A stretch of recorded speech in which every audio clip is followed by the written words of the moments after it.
Good evening student. तो कैसे आप सभी? आशा आप अच्छे होंगे और पढ़ाई अच्छे से कर रहे होंगे। तो बच्चों, आज की कक्षा में हम लोग क्लास 10 का पाठ्य पुस्तक के कबीर की साखी के बारे में पढ़ेंगे। ठीक है बच्चों, जो बोर्ड एग्जाम में आपके जो मोस्ट इम्पोर्टेंट क्वेश्चन आंसर्स है उसके बारे में आज हम पढ़ेंगे। ठीक है, तो यहाँ देखिए मैंने पहला क्वेश्चन बताया है बच्चों आपको, कबीर ने निंदक को पास रखने की सलाह क्यों दी? जैसे कि आप जानते हैं कबीर की जो साखी है उसमें सब जो हम लोगों को मोटिवेट करने का और हम लोगों को गाइड करने का, सही रास्ते में चलने का जो उन्होंने साखियां लिखी है उसके बारे में ज्ञान दिया गया है। उसी के अंतर्गत कुछ प्रश्न हैं जो यहाँ मैंने आपको बताया, जो आपके बोर्ड एग्जाम के लिए बहुत इंपॉर्टेंट है। तो बच्चों यहाँ देखिए, कबीर ने निंदक को पास रखने की सलाह क्यों दी है? निंदक जो हमारी कमियों को बताते हैं, त्रुटियों को बताते हैं, उसे कहा गया है। इसका प्रश्न उत्तर देखिए यहाँ, क्योंकि कबीर का मानना है कि निंदक हमारे अच्छे हित के होते हैं। कबीर का मानना है कि निंदक हमारे अच्छे हित के होते हैं, यानी कि वो हमारे वेल विशर होते हैं, हमारे अच्छाई की, हमारी भलाई के बारे में सोचते हैं। उनके द्वारा बताए गए त्रुटियों को दूर करके हम अपने स्वभाव को निर्मल बना सकते हैं। यानी कि उनके द्वारा बताया गया त्रुटि यानी कि हमारी कमी, जो हमें कुछ अच्छा बुरा जो भी हम कुछ काम कर रहे हैं तो वो गलत है या सही है, उसको हम लोग को बताकर वो हमारे स्वभाव को निर्मल कर देते हैं, यानी हमें अच्छा बना देते हैं। ठीक है बच्चों, तो यहाँ दूसरा प्रश्न है, एक ही असिर पीयू का पढ़े सुपंडित होए, पंक्ति से आप क्या समझते हैं? यानी कि एक ही असिर पीयू का, ठीक है, पढ़े सुपंडित हो, इस लाइन से हम क्या समझते हैं? इस लाइन से, इस पंक्ति के द्वारा कवि प्रेम की श्रेष्ठता को प्रतिपादित करना चाहते हैं, यानी कि हमारे जीवन में प्रेम से बढ़कर कुछ नहीं है, इसी को कवि बताना चाहते हैं। ठीक है, तो उसके लिए ईश्वर को पाने के लिए एक अक्षर प्रेम का अर्थात ईश्वर को पढ़ना ही प्राप्त है। यानी कि अगर हम लोग बड़े बड़े पोथी ग्रंथ कुछ भी पढ़ते हैं, जितना भी पढ़ाई लिखाई कर लेते हैं, लेकिन उसके बावजूद भी अगर हम प्रेम के बारे में नहीं जानते हैं, इंसानियत को नहीं पहचानते हैं, तो परमात्मा को नहीं जानते, तो हमारा वो पढ़ाई लिखाई करना सब बेकार है बच्चों। तो इसीलिए कवि ने यहाँ कहा कि एक असिर पीयू का पढ़े सुपंडित है, यानी कि जो प्रेम की परिभाषा को समझ जाता है वही वास्तव में ज्ञानी होता है। और इसके लिए हमें परमात्मा को ही स्मरण करने से हमें एक वो जो सच्चा ज्ञानी बन सकता है। ठीक है, इसका एकमात्र रास्ता है परमात्मा को याद करना, स्मरण करना। तो अब तीसरा प्रश्न है, कबीर ने सच्चा भक्त या पंडित किसे कहा है? पंडित या भक्त होने के लिए क्या आवश्यक है? ठीक है बच्चों, कबीर ने सच्चा भक्त या पंडित किसे कहा है? तो उसका उत्तर है, कबीर ने सच्चा भक्त या पंडित उसे कहा है जो ईश्वर से सच्चा प्रेम करता हो। सच्चा भक्त या पंडित वही है बच्चों जो भगवान से यानी कि ईश्वर से, प्रभु से सच्चा प्रेम करता हो, ना कि दिखावा करता हो। ठीक हो, यही देखिए वही सच्चा पंडित या भक्त है जो प्रभु के प्रेम में जीवन समर्पित करते हैं, यानी कि भगवान के से सच्चा प्रेम करता हो और भगवान के लिए अपना जीवन समर्पित करते हो, वही सच्चा भक्त है, ना कि सिर्फ दिखावा के लिए पंडित और भक्त बनने का स्वांग रचाए। ठीक है, उसके बाद चौथा प्रश्न है, मीठी वाणी बोलने से क्या प्राप्त होता है? जैसा कि जानते हैं बच्चों, हम लोग निजी जीवन में भी अपना किस प्रकार से बात विचार करना चाहिए, मीठी बोली बोलना चाहिए, और उसी को कबीर ने भी यहाँ बताया है कि मीठी वाणी बोलने से क्या होता है। मीठी वाणी बोलने से क्या है बच्चों? बोलने वाले और सुनने वाले दोनों को ही शांति मिलता है।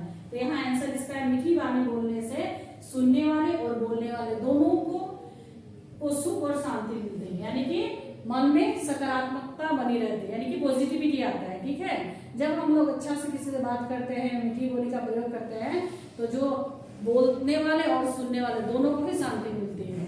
ठीक है, इसे हम लोग अपने दैनिक जीवन में अपनाना चाहिए बच्चों।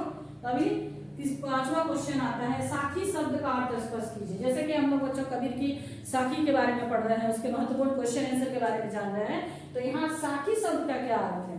ठीक है, तो बच्चों साखी का अर्थ है प्रत्यक्ष अनुभव और ज्ञान, यानी कि कबीर ने जो देखा है, डायरेक्ट जो देखा है उन्होंने और जो महसूस किया है, उसे साखी के द्वारा हमें संदेश दिया है। ठीक है, ताकि हम भी अपने जीवन में इनके ये जो अनुभव है उसको इस्तेमाल करें। ठीक है, और हमारे जीवन को अच्छा बनाएं। तो बच्चों यहाँ मैंने कुल मिलाकर 5 प्रश्न उत्तर दिए जो कि आपके बहुत महत्वपूर्ण हैं, और कुछ प्रश्न मैं दे रही हूँ जिसका समाधान आप स्वयं कीजिएगा, जो आपके लिए बहुत इंपॉर्टेंट होंगे। आप उसे अप्लाई कीजिएगा एग्जाम में, ठीक है। तो अब मैं और भी कुछ क्वेश्चन दे रही हूँ जो आपके एग्जाम में बहुत इंपॉर्टेंट होंगे।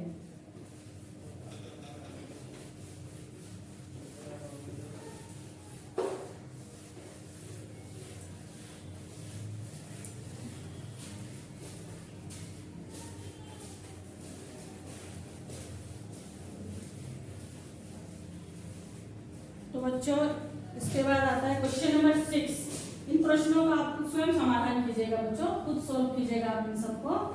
तो प्रश्न क्वेश्चन नंबर 6 जो है, कबीर की उद्धृत साखियों की भाषा की विशेषताओं को लिखिए। भाषा की विशेषताओं को लिखिए। विशेषताओं को लिखिए। प्रश्न नंबर 7 है,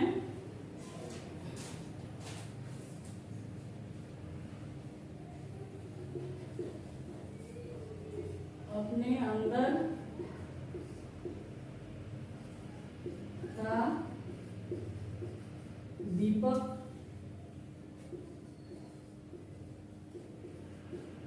दिखाई देने पर कौन सा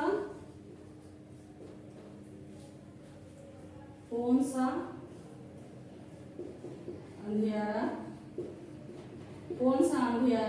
मिट जाता है। कौन सा अंधियारा मिट जाता है। क्वेश्चन नंबर 8 है,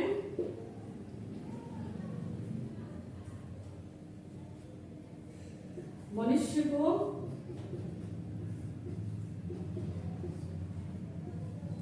ईश्वर की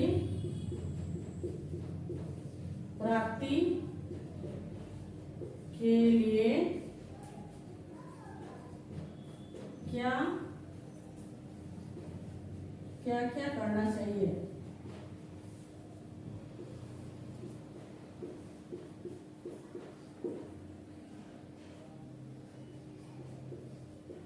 क्वेश्चन नंबर 9 है,